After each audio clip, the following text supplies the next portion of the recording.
Hi there, welcome once again to my channel. If you're new here, I'm talking about living in Kuwait. I talk about lifestyle and travels, okay? And if you also have been in my channel, thank you for watching again. Today, I want to talk about cultural shocks.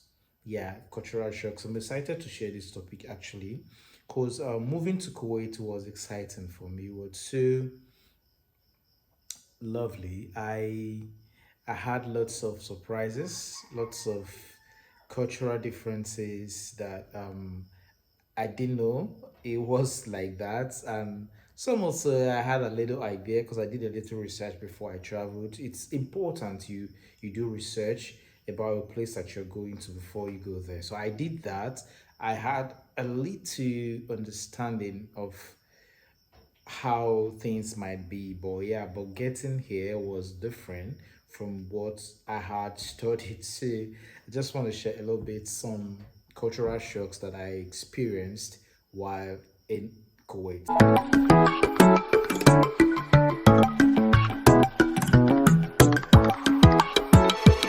Number one for me, it's let me start from when I got in here.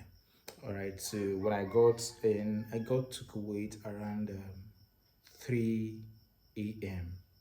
Yeah, my flight from Nigeria to I took Egypt Air. So from Nigeria we left by 10 p.m. and I think we got to Egypt around 1 or so. We had a layover of either 2 hours or one, I can't remember now. 2 hours or 1 hour 30 minutes. Then we were put into another flight to Kuwait. And that was like 2 hours flight from Egypt, 2 hours or 2 hours plus flight from Egypt to Kuwait. So basically I got to Kuwait around 3, I think so. I got to Kuwait around 3, so I waited in the airport and called my uncle because he was going to come pick me up. And then when he came, he and I said I should wait somewhere. I waited at the coffee shop for a while, and then he came around 3:34 a.m. or so. Now, my first cultural shock was the weather. At 4 a.m., there was sunshine. Like, how? I do not understand it. Like, it was still early in the morning. People were already okay. Some people were awake because it's busy. Somehow, but you could tell that people were still sleeping. There was already sun. Not just that it's morning, but there was sunshine at 4 a.m. I was like, wow, wow.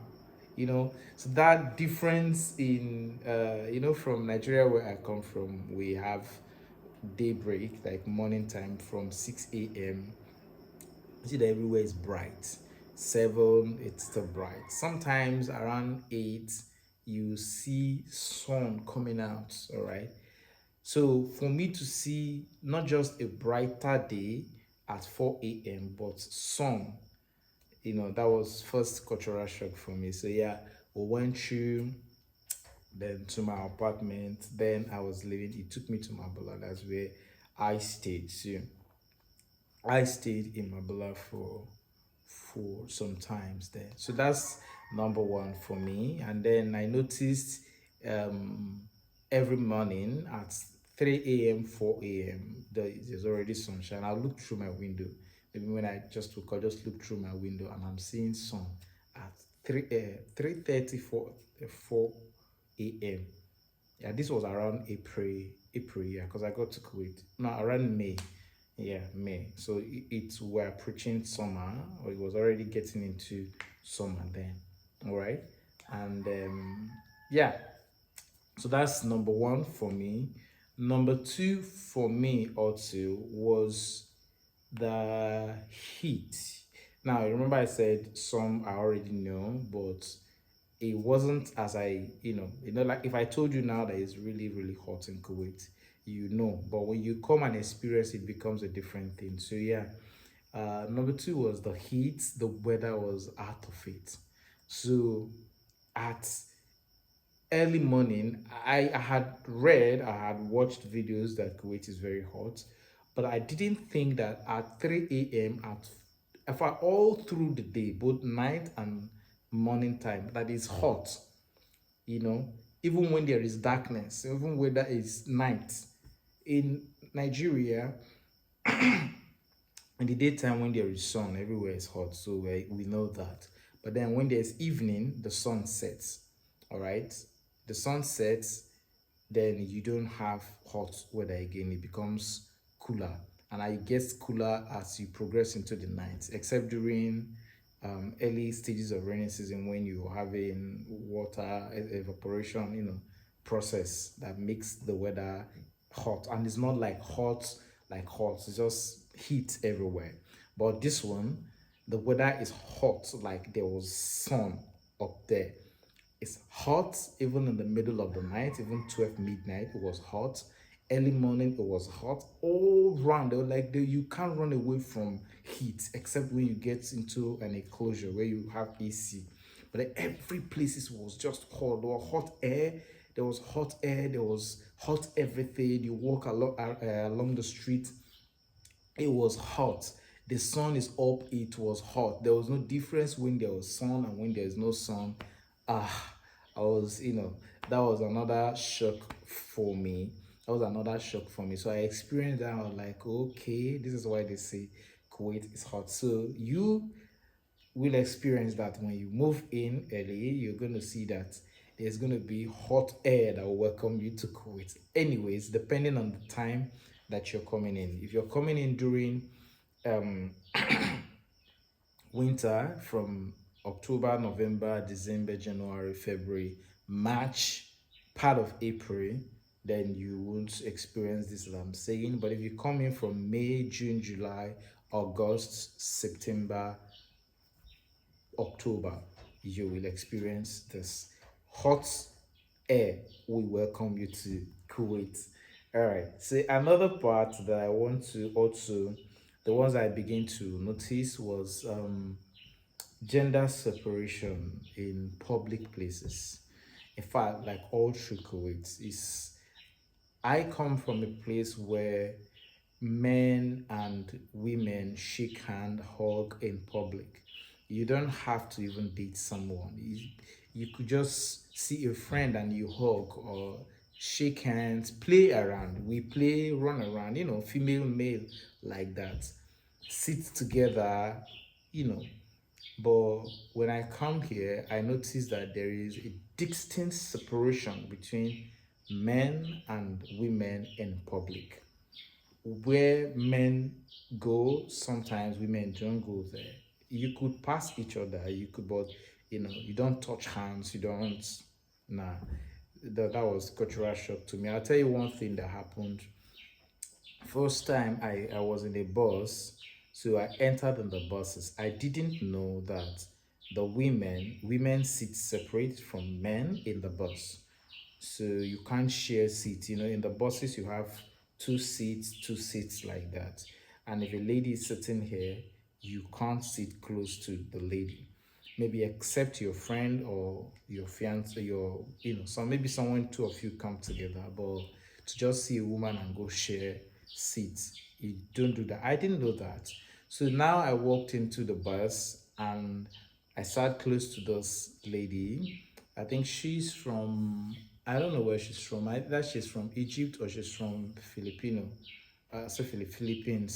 or one of those countries. Anyways, sometimes I don't know how to differentiate them.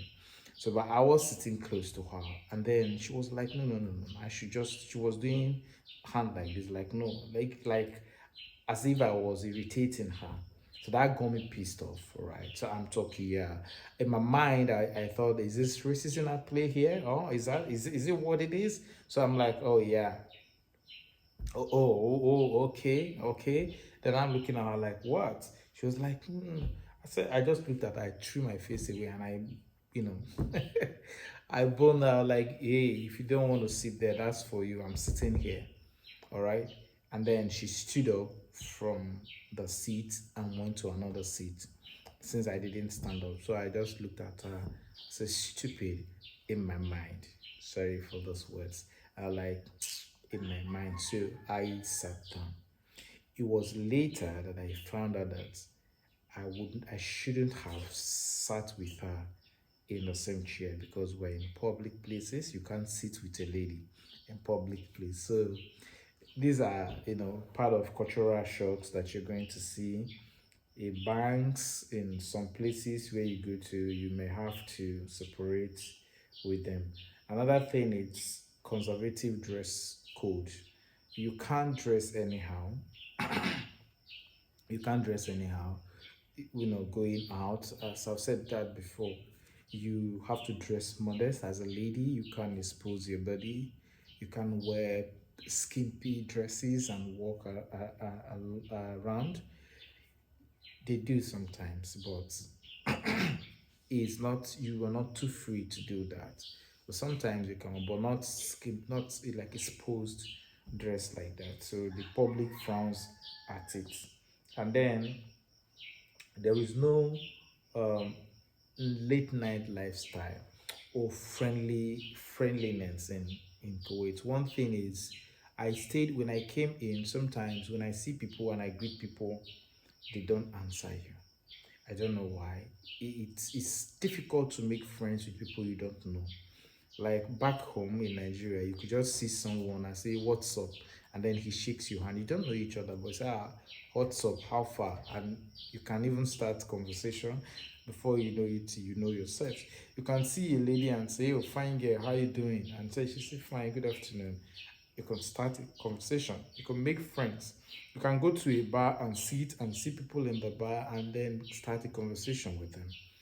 It's not like that here. When I came, I tried to make friends. I would greet people, they would not even answer me, they would just keep straight face.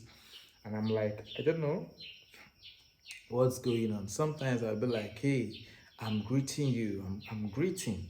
And then they look at, there was this coldness. And then I later got to find out that most of them do not understand English. All right. So when you greet them, they don't even know that you're greeting them. All right. Sometimes some of them are like, when you see the Filipinos, they speak their language. When you see, I usually call Filipinos because that's just the only ones I remember, but they have different, like Egyptians, some of them don't speak English. Um, there's so many countries, so many from different countries, but they are usually, majority of them are from Asia continent, so they speak their local dialects and they don't know how to speak English. So you have an Arab, some of them speak Arab, so you can't communicate with them. So it was difficult for me to make friends with people, communicate, hang out. And then I had stayed before I started seeing Africans I have stayed like a week, 2 weeks, and I have not said anything to anybody. I haven't spoken. Like I could go to buy things, come out, but I couldn't. If I greet people, they don't answer and stuff. One day I just screamed in my room. Like screamed just to talk, to be sure that I can still speak anyways. So yeah, if you're single, if you came alone, and if you didn't come with your people or live where you have, if you're from Africa, if you don't live close to Africans, you may not have anybody to talk to. If you don't live within where your people are staying, you may have difficulty mingling or meeting people or greeting people. So yeah, that's that on that part. Then another cultural shock for me was weekend. Now, where I came from, Saturday, weekend starts Saturday, Friday. We say thank God it's Friday. Weekend start Friday, but you go to work on Friday. So Friday, Saturday, Sunday, it's weekend. And then Monday, work resumes. Now, when I got to Kuwait, Fridays, Thursdays was weekend. So work ends on Thursday. It's Friday, Saturday, you don't go to work. They go to church on Friday. On Saturday, they stay home. And then on Sunday, work resumes. It was difficult for me to even adapt to this, even to for a long time, because it's It's like I don't know how to explain it. Like a reversal activity. You understand? It dealt with my psychology. Even when I started work, when I taught in some of the in one of the schools, I would on Thursdays I would think it's Friday, and then I would tell the student I would see you on Monday, and then they'll be like on Sunday, sir. I say, oh, you know what I'm talking about, so yeah. So Thursday is weekend. Uh, Work ends on Thursday. Fridays, Saturdays, weekend. And then Sunday, work resumes. That was a big cultural shock for me. So you have to make up your mind and try to adapt. Sometimes my brothers or my friends from Nigeria would call me on Sunday because after church is weekend for them. So they want to reach out and to talk to me. And I'm at work. And I'll be like, I'm working. I'll be like, what? You work on Sunday? I say, yes, Sunday is our Monday here. So it's like they just changed your word or something like that. So that happened a lot of times. And sometimes on Fridays, I'm free, I'm not going to work, and I want to call them. And they are busy back home. They're like, I'm at work. I say, oh, sorry, sorry. Until I found a church and started going to church on Friday. It's just whole different thing for you to witness. Another thing is the sound of prayer. They call it the call to prayer in Kuwait. Adhan. Adhan. I don't know if I called that correctly. Adhan. Adhan. So they call that a call to prayer. This is you hear this all through Kuwait, like 5 times a day. الله أكبر الله أكبر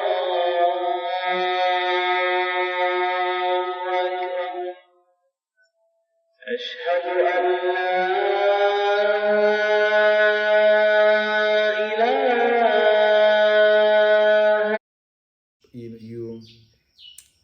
You will hear that song everywhere, both at the night.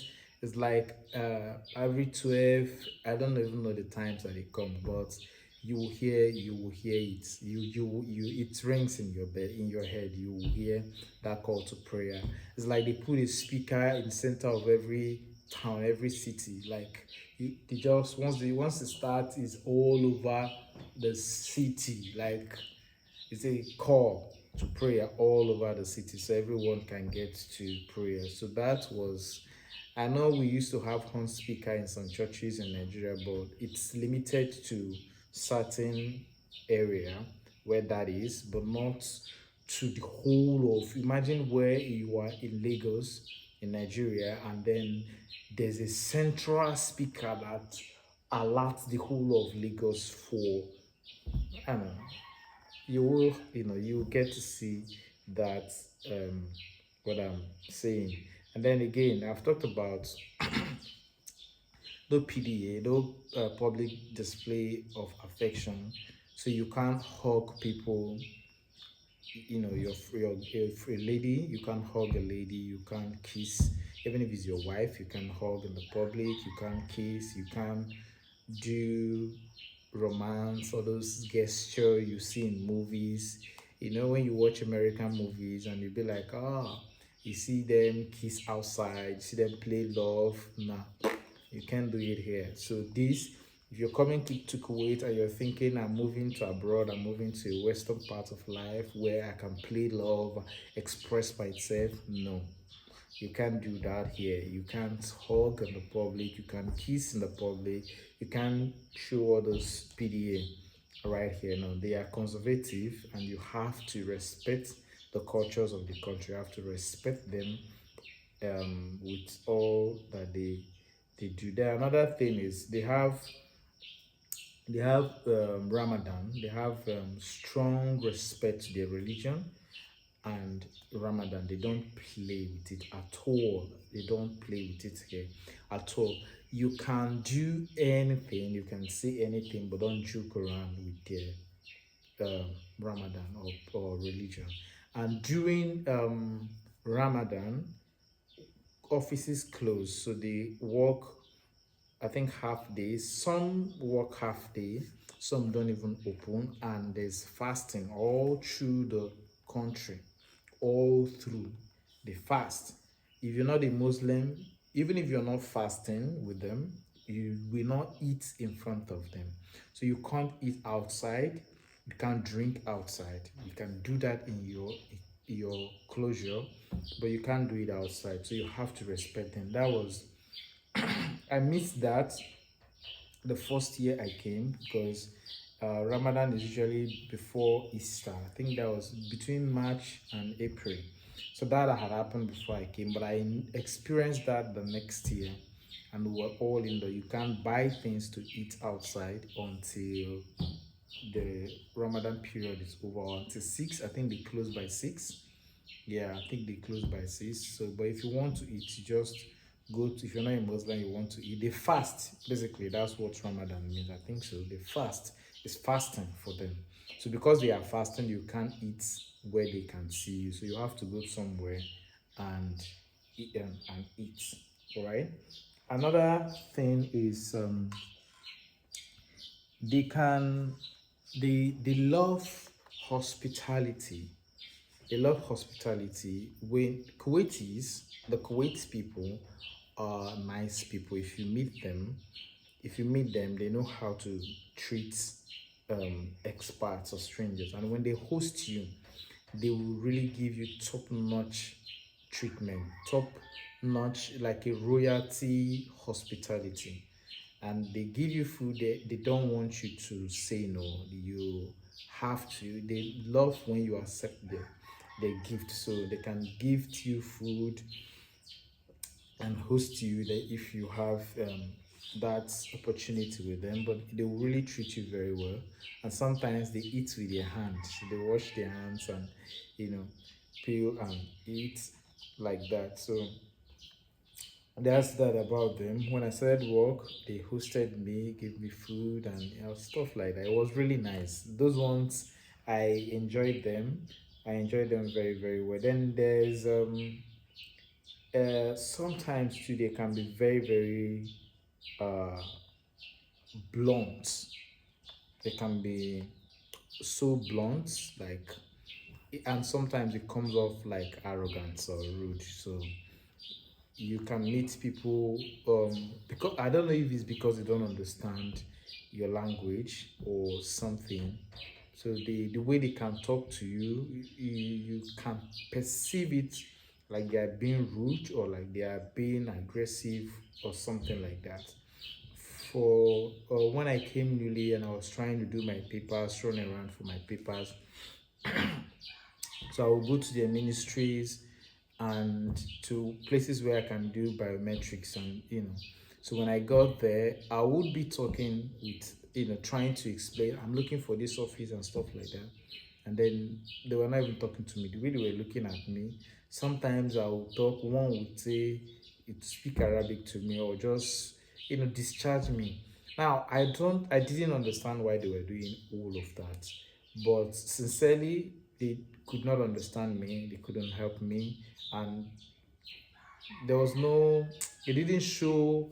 Unlike when you come to Nigeria, you can meet someone and maybe you're a stranger and you're looking for a place. They go out of their way to show you where you're going to make sure you find where they are going to. All right, no matter how busy they are, they'll be like, okay, you don't know where you go down like this. The person will describe for you and probably prompt you to ask someone else when you get to social place so you can find where you are going to. But I didn't get that from them when I came here. So these were, I don't know if I said everything, but if you're in Kuwait already and you've experienced some cultural differences, cultural shock, I'd like you to share in the comment section. And yeah, so if this video also gives you an insight, please share it, like it, and subscribe if you've not subscribed.